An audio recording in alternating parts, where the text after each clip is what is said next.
Saludos, bienvenidos al curso avanzado de ActionScript del Centro de Enseñanza Virtual.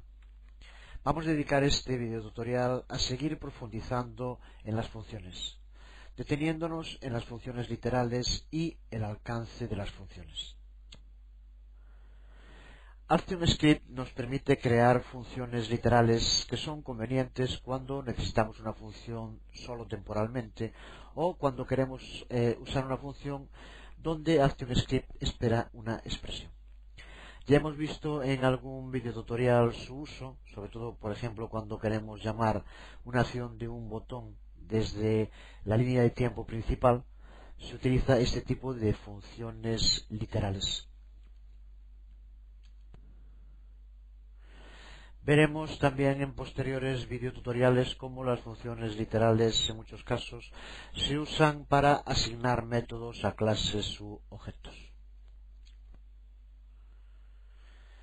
Las funciones literales tienen la misma sintaxis que las funciones estándar que hemos visto hasta ahora, como podemos observar en este ejemplo de sintaxis de una función literal.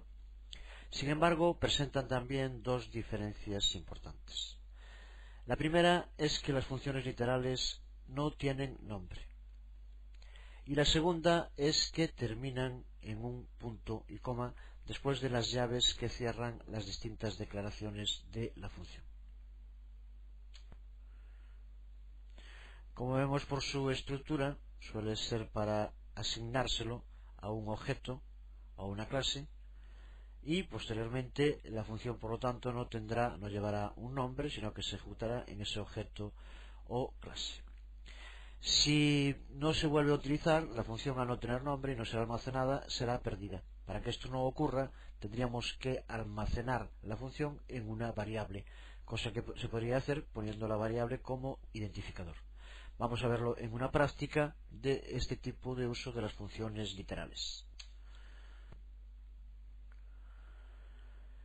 Crea una variable que ves la práctica, das como nombre coordenada de mus y como valor una función literal, siguiendo el tipo de sintaxis que aquí puedes ver, y como declaración vamos a utilizar un return para que nos devuelva entre corchetes xmouse y mouse.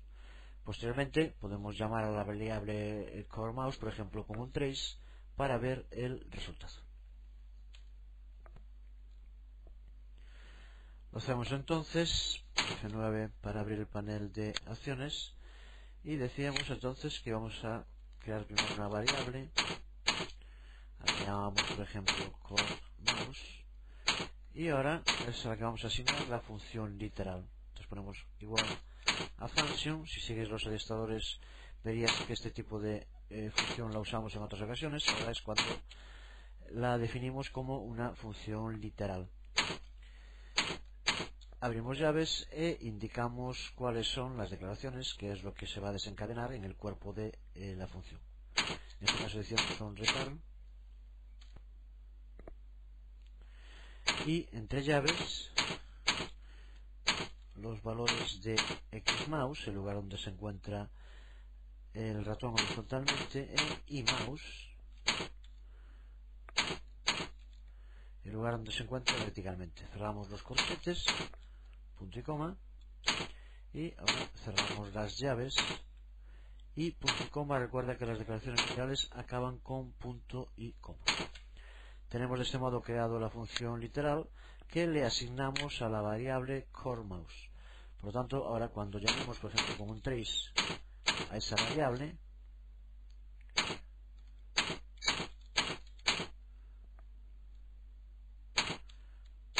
recuerda que al ser la llamada a una función ponemos así,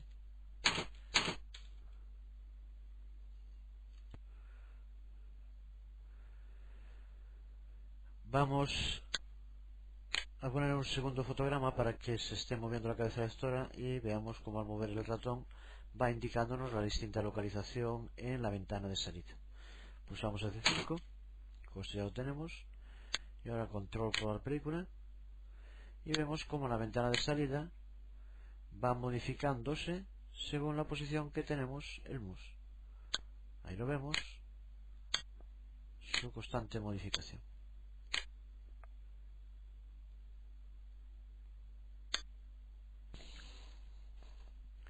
Como ya indicábamos antes, estas funciones literales son a menudo usadas cuando asignamos métodos a clases u objetos. Esto lo veremos en posteriores videotutoriales en los que volveremos a hacer referencia a las funciones literales, de ahí la importancia de que queden ahora claras tanto su construcción como su utilidad. Vemos aquí resumidas las tres principales diferencias que existen entre las funciones literales y la declaración de funciones estándar que vimos en anteriores videotutoriales. La primera es que este tipo de funciones literales no deja una doble referencia tanto dentro de la función como en la línea de tiempo, lo cual en algunos casos puede ser muy importante para liberar de peso nuestro código. La segunda, que ya comentábamos antes, es que las funciones literales terminan en un punto y coma, mientras que las funciones estándar no lo hacen. Y la tercera hace referencia a la disponibilidad o a la vida de las funciones, que es justo el tema que vamos a empezar ahora a ver más en detalle. En este caso, las funciones literales están solo disponibles dentro de la propia línea de tiempo y para las declaraciones posteriores a que se declare la función. Mientras que, por su parte, las declaraciones estándar están disponibles a través de todo el script, incluso para declaraciones que lleguen antes de que la declaración de la función sea llevada a cabo. Volvemos sobre un tema ya tratado en detalle cuando vimos las variables y ahora se repite con las funciones. Tanto unas como otras ni viven siempre, es decir, que puede ser que cuando las invoquemos en un determinado momento en nuestro script esa función ya no exista, y tampoco son accesibles directamente desde cualquier sitio de la película. Es decir, que podemos intentar llamar a una función desde un determinado clip de película y que no podamos hacerlo directamente. En ActionScript, a diferencia de lo que pasa en JavaScript, llamar a una función que no existe no genera ningún tipo de error. Simplemente la función falla silenciosamente. En JavaScript nos daría un error. Esto puede parecer cómodo en un principio, pero ten en cuenta que puede ser que creamos que la llamada a una función ha funcionado y realmente esa llamada no haya tenido respuesta por parte del intérprete, que sin embargo no nos enviará ningún mensaje de error para advertirnoslo.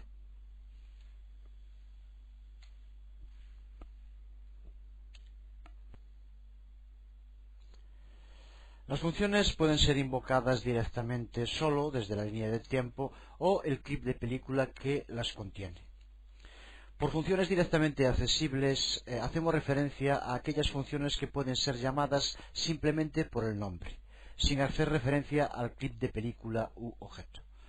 En caso de que no se encuentren en la misma línea de tiempo o en el clip de película, tendremos que utilizar el sistema de sintaxis de punto para definir la ruta que nos indique el lugar donde se encuentra la función. Vamos a verlo en algún ejemplo, aunque después de haberlo visto en las variables creo que ya está suficientemente claro. Resumimos el tema de los alcances entonces en un ejemplo concreto. Imaginémonos que creamos una función a la que llamamos por ejemplo área y con parámetros a b, y como cuerpo ponemos un tab a por b.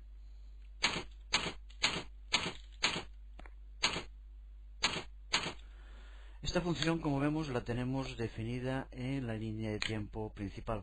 Desde aquí podemos invocarla de forma directa, que era lo que indicábamos antes, simplemente indicando el nombre de la función área y dándole unos valores a los parámetros, 5 o 4 por ejemplo.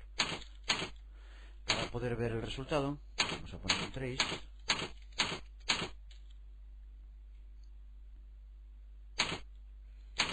Y si ahora probamos, control probar película, vemos como nos sale el resultado en la ventana. Por lo tanto, al estar invocado en la propia línea de tiempo, la función se encuentra en el mismo sitio que la invocación, se puede invocar de forma directa y no tenemos que indicar más que el nombre de la función en este caso. Pero imaginémonos que en vez de esto, vamos a cortar para quitarlo de aquí,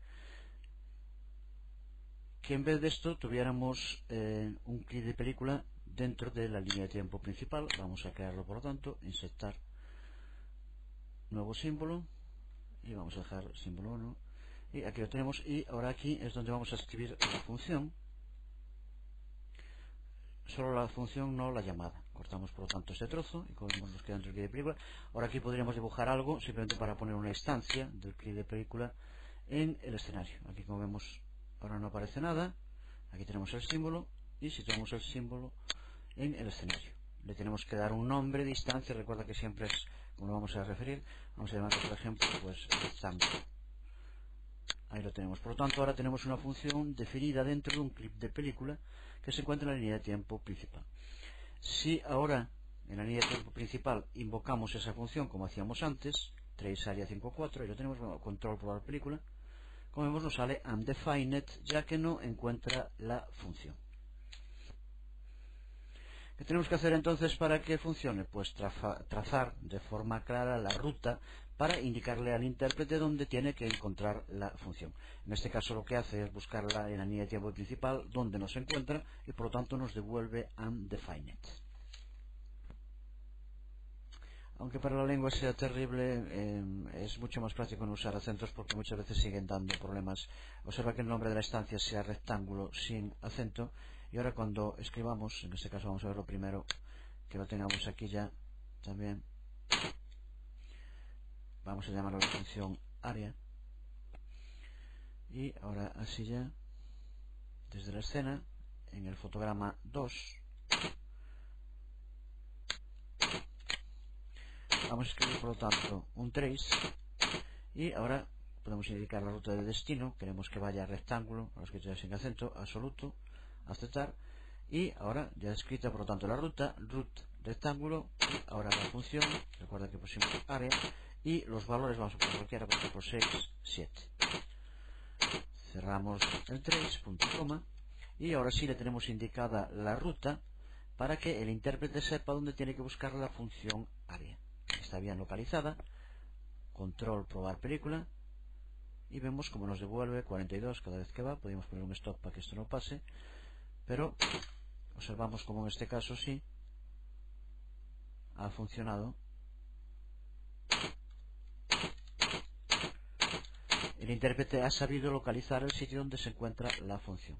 Si probamos así, control probar película, vemos como nos sale una vez el resultado 42, aunque la función no se encuentre definida en la misma línea de tiempo. Por lo tanto, aquí ahora sí le indicamos bien la ruta para que encuentre la función.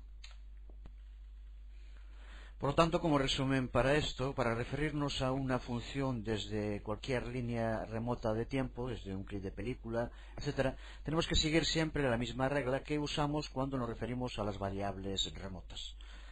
Volveremos incluso a volver a hacer referencia a este tema de los alcances cuando hablemos de los componentes y las subclases dentro de los clips de película.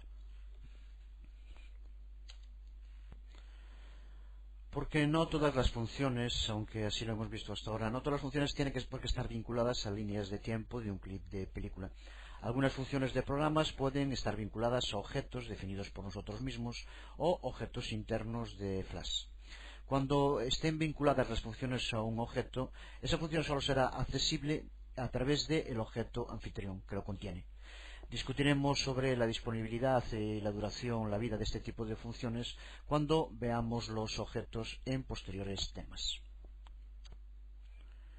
Además, recuerda, como podemos ver aquí, que a partir de FlashMX o del Player Flash 6 podemos utilizar el objeto global para crear funciones que estén accesibles a lo largo de todo nuestro programa, de todo nuestro script, sin que sea necesario utilizar rutas.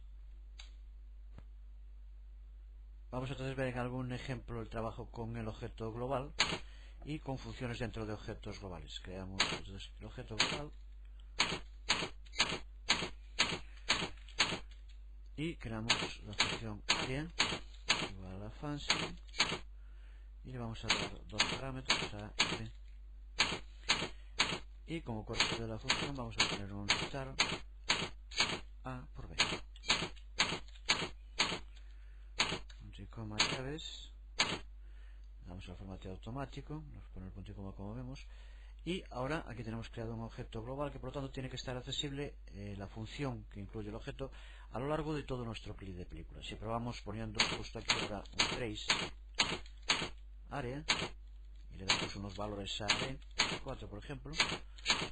Si probamos control probar película, vemos cómo funciona en este caso en el fotograma 1 de la misma línea de tiempo este objeto global.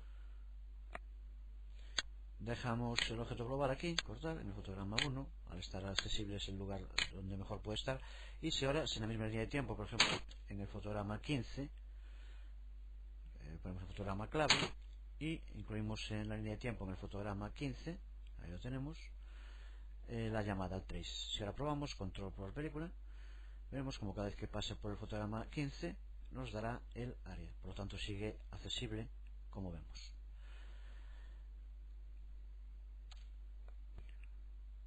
Pero si llamamos a esta función global desde otro sitio que no sea la línea de tiempo en la que se encuentra, vamos a borrarlo de aquí para no confundirnos, y vamos a crear un nuevo símbolo, por ejemplo, y ahora quitamos un nuevo símbolo, y dentro de este símbolo es donde vamos a poner el trace en este caso. Ahí lo tenemos. Bueno, vamos a poner una imagen, no es necesario, pero simplemente ahora para situarlo. Aquí lo tenemos, ventana biblioteca, y volvemos al escenario principal, y en la biblioteca vamos a situarlo en el 15 como estaba antes. Aquí lo tenemos. Por lo tanto, ahora donde está la llamada no es en la línea de tiempo principal, sino en la línea de tiempo del clip de película. Sin embargo, al ser un objeto global, como veremos ahora, va a seguir el intérprete sabiendo cuál es esa función sin ser necesario poner ningún tipo de ruta. Probamos control probar película y vemos como de nuevo, cada vez que pase por el lugar donde se encuentra ese clip de película con la llamada a la función global, al objeto global que contiene la función, de nuevo aparece. Por lo tanto, este uso de objetos globales nos permite utilizar funciones a lo largo de todos nuestros clips de película. A partir de lo visto hasta ahora, pues puede plantearse la duda de cómo podremos saber el modo de definir nuestras funciones y utilizar locales, globales, de línea de tiempo, etc. En general, si la función va a ser usada solo en un simple clip de película, entonces lo mejor es definirla en ese propio clip de película. Sin embargo, si la función queremos que sea usada en múltiples clips de película, lo mejor es utilizarla como una función global dentro de una línea de tiempo. Es una nueva aportación de la última versión de Flash y que puede ser muy cómodo, sobre todo para proyectos largos, en el que podemos definir en el primer fotograma distintos objetos globales con funciones que posteriormente están accesibles sin ningún tipo de ruta a lo largo de toda nuestra película. En cada caso, por lo tanto, depende de qué tipo de función vayamos a usar. Relacionado con todo esto está también el aclarar, el tener claro lo que significa la duración de vida de las funciones. No todas las funciones están accesibles a lo largo de toda nuestra película. Por ejemplo, cualquier función definida en la línea de tiempo de un clip de película se pierde si ese clip de película es quitado del escenario. Por lo tanto, a partir de ese momento, si lo invocáramos, esa función daría un error, ya que no sería encontrada por el intérprete. Como ya comentamos en otros casos, un intento por invocar una función que fue definida en un clip de película que ya no existe fallará de forma silenciosa. No da error, pero recuerda que tampoco, por lo tanto, nos informa de que no ha sido ejecutada esa función. En Flash 5 la mejor forma para definir una función era en la película de la línea de tiempo principal, con lo que nos asegurábamos su permanencia durante toda la duración de la película, ya que la línea de tiempo principal siempre tiene que estar presente. En Flash 6 la forma más permanente de localización y más cómoda para dirigirnos a ella es el objeto global que hemos visto hace un momento. Lo mejor siempre es definir nuestras funciones en el principio de los scripts. En determinadas situaciones pueden funcionar aunque no estén al principio, pero en otras no, y para solucionar posibles conflictos lo mejor como norma para la creación de script es definirlo siempre al principio de todo las funciones. Lo vemos en un ejemplo concreto. Al tiempo que vamos haciendo funciones ya salieron algunos ejemplos que podríamos aplicar ahora, como la necesidad de poner a veces en un segundo fotograma el clip de película, porque primero lee las funciones de la línea de tiempo y luego del clip de película, y si hacemos una llamada antes no localiza esa función. Si se encuentran dentro del mismo fotograma, se puede incluso, como vemos en este ejemplo, hacer la invocación antes que haber creado la propia función. Pero incluso si es dentro del mismo fotograma, si están en dos capas distintas, esto ya no funcionaría. Así que, por lo tanto, es un ejemplo de cómo lo mejor es definir siempre en el primer fotograma las funciones antes de cualquier otro tipo de script. Vamos a verlo entonces en este ejemplo. Situamos en el fotograma 1 y como vemos en la capa 1, con una única capa también, y vamos a invocar una función que aún no está creada. Dime fecha, por ejemplo, la invocamos. Y ahora en el mismo fotograma y en la misma capa la creamos y esto, como veremos, sí que funciona. Function, dime fecha, la creamos, dime fecha, pues que salga eso, la fecha. Tenemos una variable now, como valor le damos new date, y ahora indicamos que nos toca un 3 a now. Por lo tanto, hemos creado una función para que nos salga la fecha y hemos invocado la función antes de crearla, pero dentro del mismo fotograma y dentro de la misma capa. En este caso, si lo usamos, control probar película, ahí vemos cómo nos sale la fecha utilizando esa función interna de Flash. Sin embargo, si en vez de situarlo, lo quitamos ahora de aquí la invocación, si esta invocación incluso fuera en el mismo fotograma pero en una capa distinta, lo tenemos ahora en la capa 2, recuerda que siempre aquí puedes ver sobre dónde estás escribiendo código, es muy importante, muchas de las confusiones a veces vienen justo por eso, porque estamos poniendo código en un sitio y lo ponemos en otro. Pues en este caso ahora lo único que hicimos fue cambiar el sitio donde se encuentra la invocación dentro del mismo fotograma pero en una capa distinta, y si ahora probamos control probar película vemos cómo no funciona. En este caso aquí tenemos un ejemplo de a lo que nos referimos cuando hablamos de fallar silenciosamente. No sale ningún tipo de error, pero la función no se ejecuta, ya que en este caso la llamada está antes de la función. Por lo tanto, volvemos a repetir que aunque en algún caso pueda servir, es muy importante definir las funciones siempre al principio de nuestro script, en el primer fotograma, para que estén accesibles siempre después cuando las llamemos.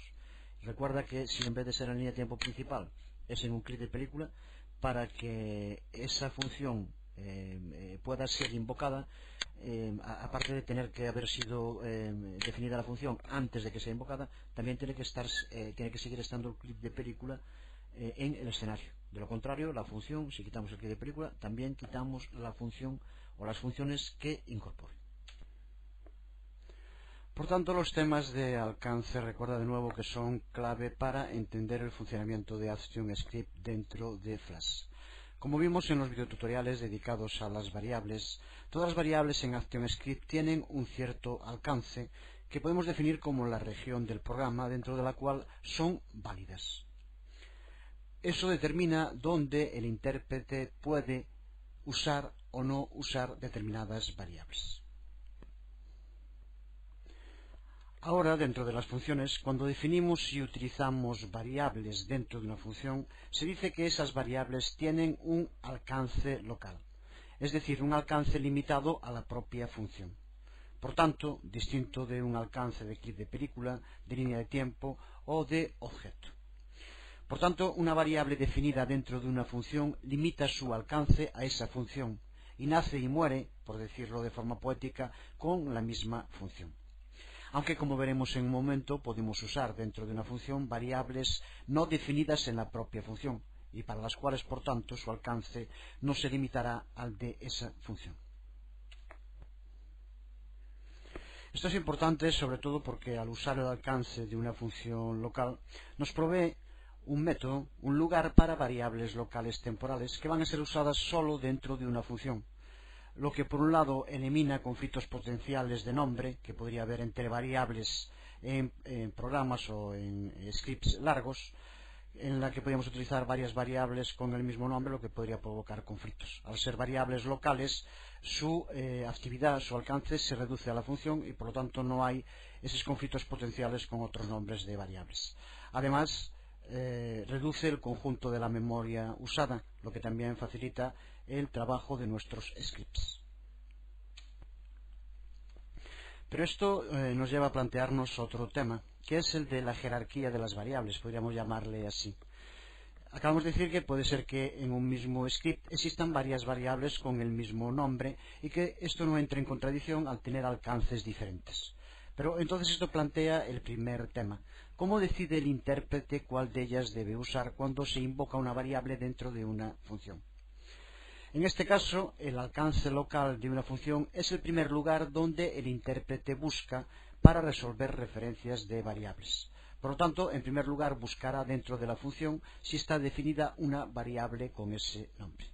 Pero si la referencia a la variable no la encuentra dentro de ese alcance local de la función, la búsqueda se extenderá primero al clip de película, en el cual la función está declarada, y luego, a partir de FlashPlayer también es posible, FlashPlayer 6, lo buscará como objeto global. Así que empezará buscando una variable local, posteriormente lo hará en la línea de tiempo o clip de película, y por último lo buscará como objeto global. Este es el modo en que el intérprete decide cuál de las variables, si tienen el mismo nombre, debe de usar.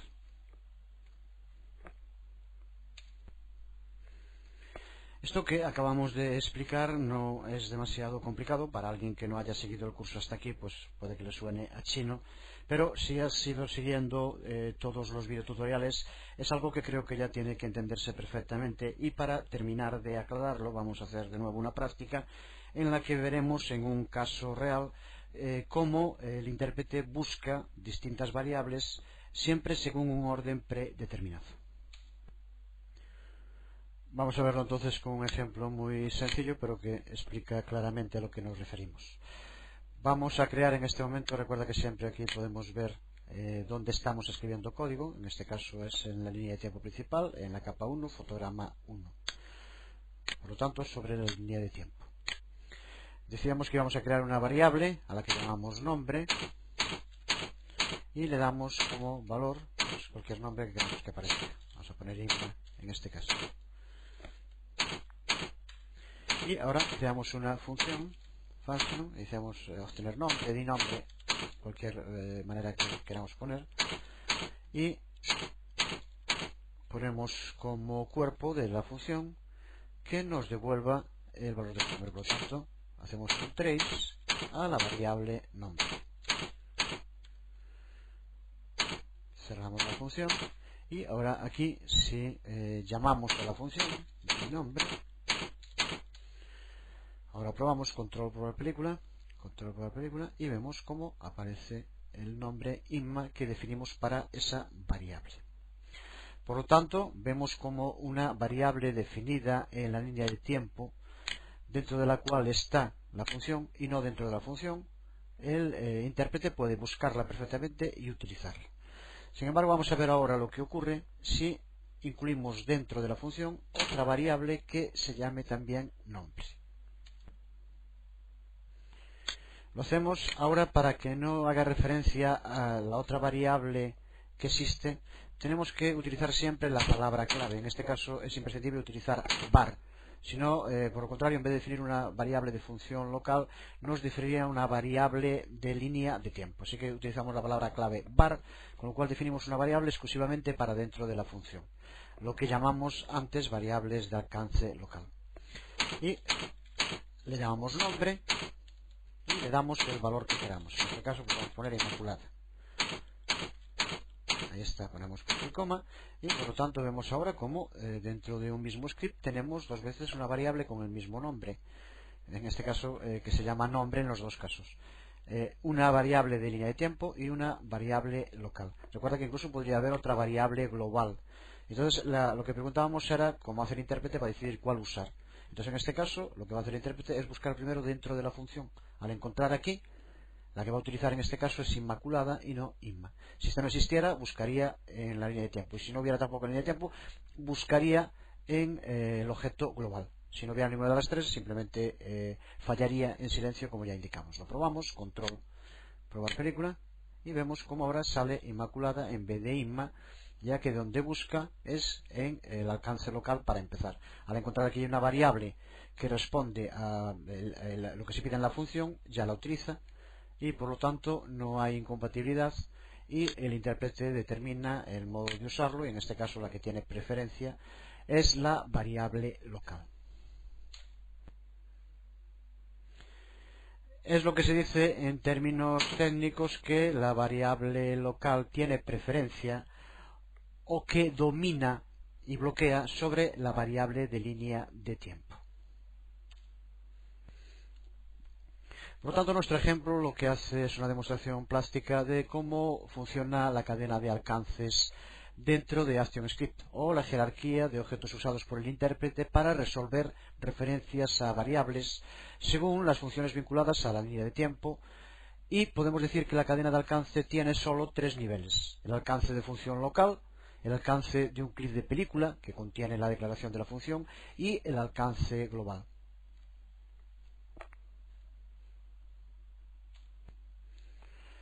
De todos modos, recuerda que con esto solo nos referimos a referencias directas, y que puede haber películas con clips de película anidados dentro de clips de película anidados, y que pueden involucrar muchísimos niveles, y que podemos referirnos a cualquiera de ellos mediante la sintaxis de punto, como ya vimos y seguiremos viendo más adelante. Vamos, por lo tanto, a practicar con el uso de cadenas de alcance lo que se denomina utilización de referencias cualificadas mediante la sintaxis de punto. Recuerda que este tipo de alcances son siempre para referencias directas, y en las funciones anidadas usamos esta sintaxis de punto que nos permite dirigirnos entre cualquier punto de líneas de tiempo, clips de película anidados dentro de clips de película, dentro de nuestros proyectos. Vamos, por tanto, a ver en una práctica, de nuevo, el uso de este tipo de sintaxis de punto y lo que se llama las referencias cualificadas para poder orientarnos, también se puede decir así perfectamente, dentro de la película. Para el vídeo intenta hacerlo por tu cuenta, ya hicimos bastantes ejemplos. En este caso simplemente indicamos lo que tienes que hacer: usa la sintaxis de punto para dirigirte al clip de película que creaste. Como siempre, ahora lo haremos también en el videotutorial, pero intenta trabajarlo por tu cuenta. Nadie aprende a nadar viendo cómo nadan los demás, así que es necesario tirarse al agua. Además, recuerda, ya lo comentaba, que aquí nunca hay problema de que nos ahoguemos. Vamos entonces, en primer lugar, como decíamos, vamos a crear un clip de película nuevo, insertar nuevo símbolo clip de película. Para después poder utilizarlo, vamos a poner, por ejemplo, rectángulo, da igual. Y ahora lo que vamos a hacer en este caso, vamos a ponerle en el primer fotograma un stop para que se pare.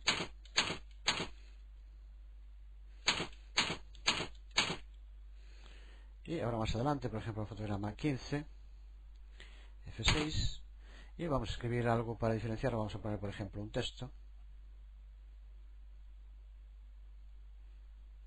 Vamos a poner, por ejemplo, hola.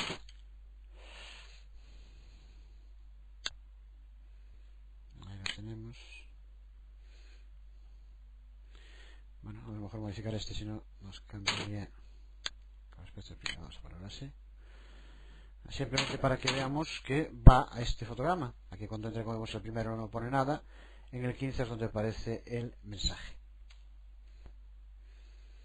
Entonces, ahora ya con el clip de película creado, volvemos a la línea de tiempo principal, donde de momento no hay nada, y vamos a la biblioteca y arrastramos una instancia del símbolo que creamos al escenario. Ahora sí, ya lo tenemos aquí.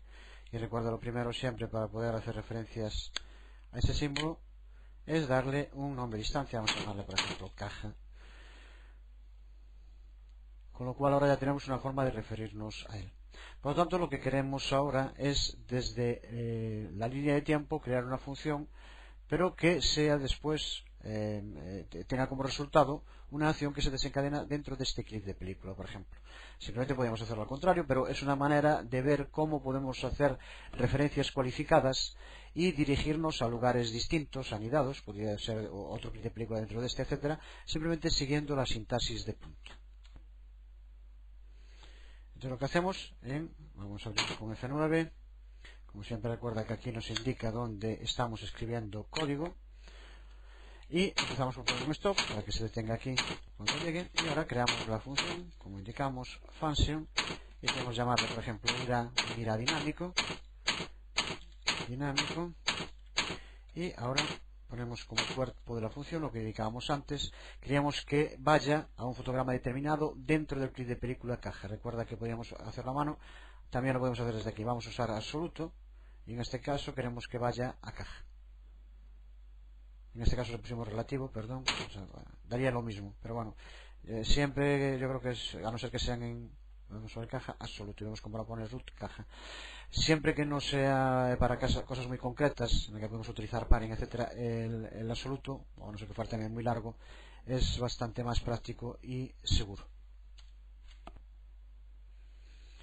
Y ahora lo que hacemos es con otro punto y la función que queremos que se encadene, en este caso es un go to and stop, y queremos que vaya a un programa determinado de ese clip de película caja, en este caso era el 15. Ponemos punto y coma, y con esto ya tenemos creada la función en el fotograma 1. Podríamos ahora aquí ya poner para llamarlo, pero vamos a hacerlo de una manera simplemente para ver las distintas maneras de configurar lo que podemos utilizar. Vamos, por ejemplo, en el fotograma 10 de la línea de tiempo principal. Lo tenemos, creamos un fotograma clave F6 y vamos a poner aquí, en este caso, la llamada a la función. Aquí lo vemos de nuevo, fotograma 10, que es donde queremos, línea de tiempo principal, y simplemente ponemos una llamada a la función ira dinámico. De este modo ya está hecho, aunque ahora recuerda que aquí tenemos puesto un stop, por lo tanto se detendría y no seguirá. Para que siga, para que nos vaya hasta 10, vamos a poner por ejemplo un botón. Vamos a las bibliotecas comunes, botones, y vamos aquí por ejemplo a coger un botón de estos. Ahí lo tenemos.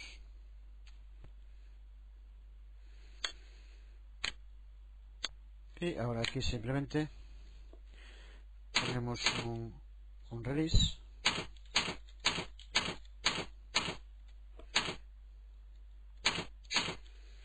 y un botón stop al 10, que es donde queremos que vaya.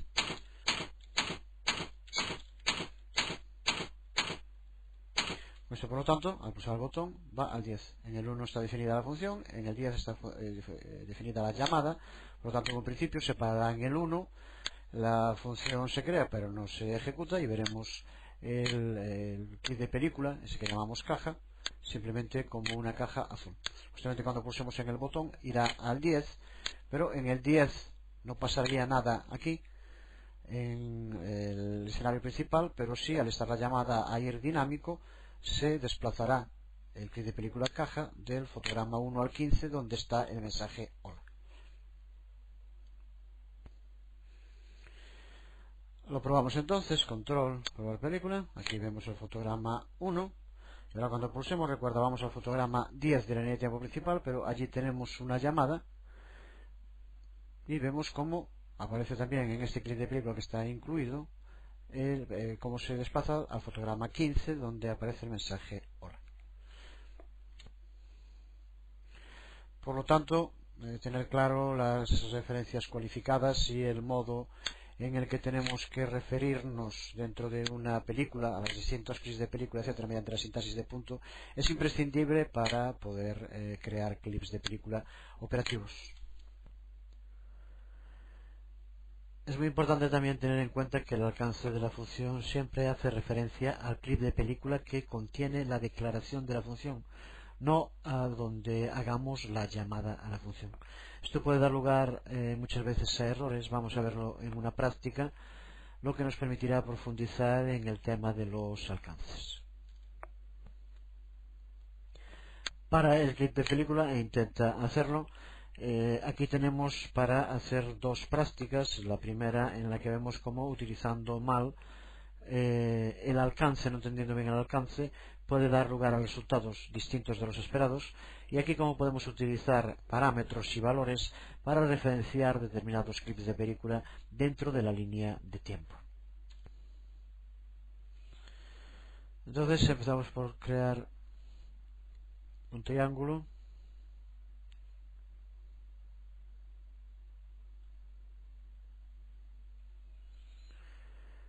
y lo convertimos en un símbolo. Aquí lo tenemos y ahora le damos un nombre de distancia para referirnos a él. Ahí lo tenemos, triángulo. Luego que vamos a querer hacer es una determinada acción que se ejecute solo sobre este clip de película. Vamos por lo tanto a escribir otra cosa aparte para cualquiera, simplemente para ver si acepta a qué película en concreto o acepta a toda la película, a todo el escenario. Ahora lo que queríamos por lo tanto es indicar una función en el fotograma número 1 que haga rotar la imagen.